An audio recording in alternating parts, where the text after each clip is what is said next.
என் அன்பு குழந்தையே, என் மீது முழு நம்பிக்கை வைத்து சந்தேகமின்றி இதைக் கேள். உன்னை நோக்கி வரும் அனைத்தும் என்னுடைய கைகளிலிருந்துதான் வருகின்றது.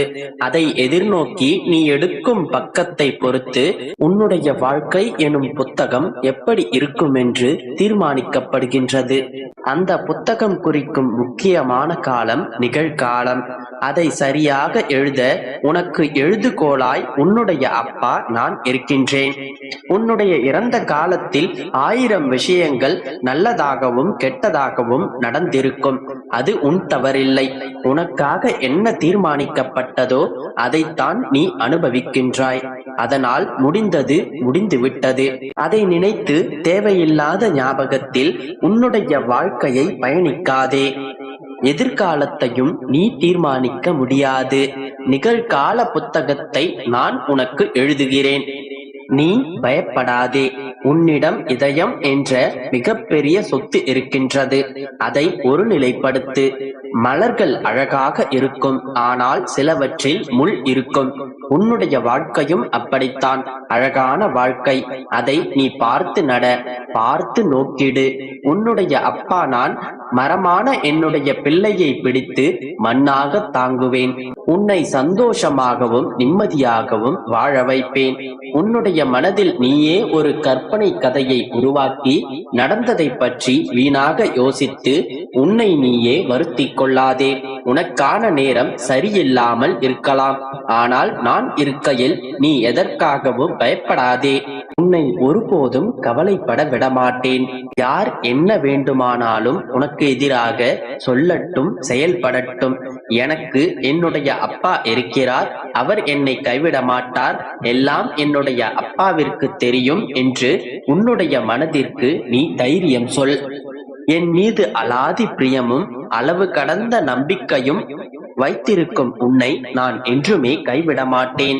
பிள்ளையே, உன்னை சுற்றி நடக்கும் பிரச்சனைகளை பிரச்சனைகளாக பார்க்காமல் அதனை எதிர்கொள்ள உன்னுடைய அப்பா இருக்கின்றார் என்று நீ ஒரு முறை நினைத்தாலே உன்னுடைய பிரச்சனைகள் உடனே முடிந்துவிடும்.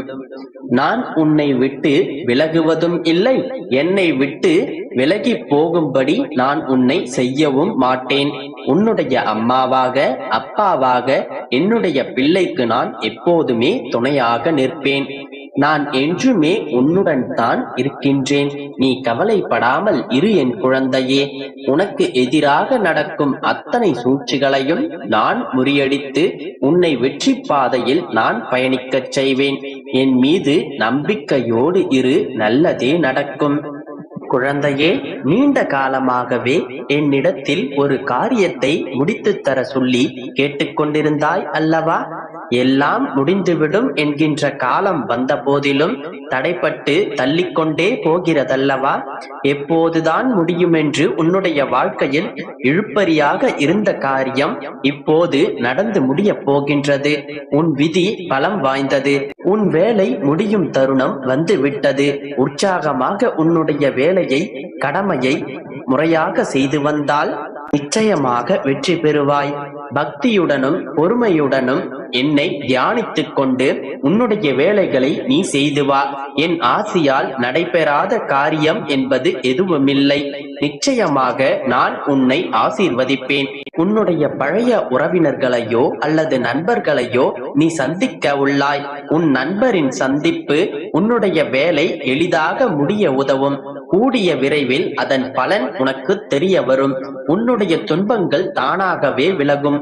கவலைக்கோ அச்சத்திற்கோ இடமே வேண்டாம். எனது ஆசியால் உன்னுடைய வேலைகள் முடியப் போகின்றது. கூடிய விரைவிலேயே உனக்கு நன்றாக தெரிந்த ஒரு நபரின் மூலமாகவே உன்னுடைய வேலைகள் முடியப் போகின்றது.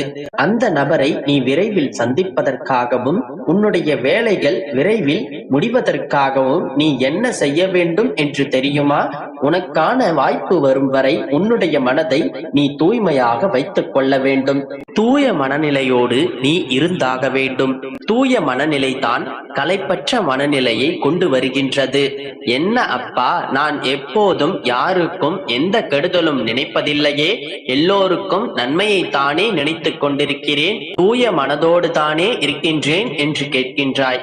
என் தங்கமே, நல்ல மனதோடு இருப்பது என்பதும் தூய மனநிலையோடு இருப்பது என்பதும் வேறு வேறு. தூய மனநிலை என்றால் சூழ்நிலை எவ்வாறாக இருந்தாலும் கூட நாம் ஆக்கப்பூர்வமாக இருப்பதாகும். மனம் சுத்தமாகவும் தூய்மையாகவும் இருக்கும் போது மனதில் ஆற்றல் அதிகரிக்கின்றது. அதனால் உடலும் சக்தியுடன் இயங்குகின்றது. உடல் சோர்ந்து போனாலுமே கூட மனதின் சக்தியானது உடலுக்கு சக்தி கொடுக்க முடியும். இதற்கு மாறாக எதிர்மறையான எண்ணங்கள் உன்னுள் இருக்கும் போது ஆற்றலையும் உற்சாகத்தையும் உன்னிடமிருந்து வடிகட்டி விடுகின்றது. அதனால் தூய மனதோடும் நம்பிக்கையோடும் இரு. நிச்சயமாக நான் உனக்கு நல்லது செய்வேன். நம்பிக்கையோடு இரு, நல்லதே நடக்கும். உன் அப்பாவான சிவபெருமான் உன்னை தேடி வந்திருக்கிறேன். இப்பொழுது உனக்கு சந்தோஷமா? இதற்காகத்தானே கண்ணீரோடு இத்தனை காலம் ஏங்கிக் கொண்டிருந்தாய்? இப்பொழுதுதான் உன் அப்பா உன்னை பார்க்க வந்து விட்டேனே. இப்பொழுதாவது உன்னுடைய கண்ணீரை துடைத்து உன் முகத்தில் சிரிப்பை காண முடியுமா? என் செல்லமே, எதற்காகவும் நீ அழுது கொண்டிருப்பதை விடு. நீ என் பிள்ளை அல்லவா?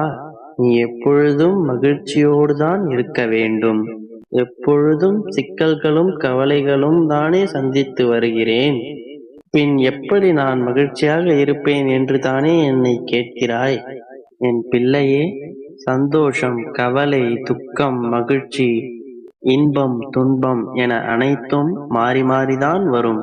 அதற்காக என் நேரமும் அழுது கொண்டிருந்தால் உன்னுடைய கவலைகளும் சிக்கல்களும் அழுகையும் தீரும் என்று எந்த உத்தரவாதமும் கிடையாது. உன் அப்பா சொல்வதை கேள். கவலை வந்த வழி தெரியாமல் போய்விடும். அதனால் அனைத்து கவலைகளையும் மறந்துவிட்டு உன் அப்பா என் மீது முழு நம்பிக்கை வைத்து என் நாமத்தை உச்சரி. பழையவை அனைத்தும் உன் கண்முன் மீண்டும் தோன்றாது. என் தங்கமே, மகிழ்ச்சியோடு இரு.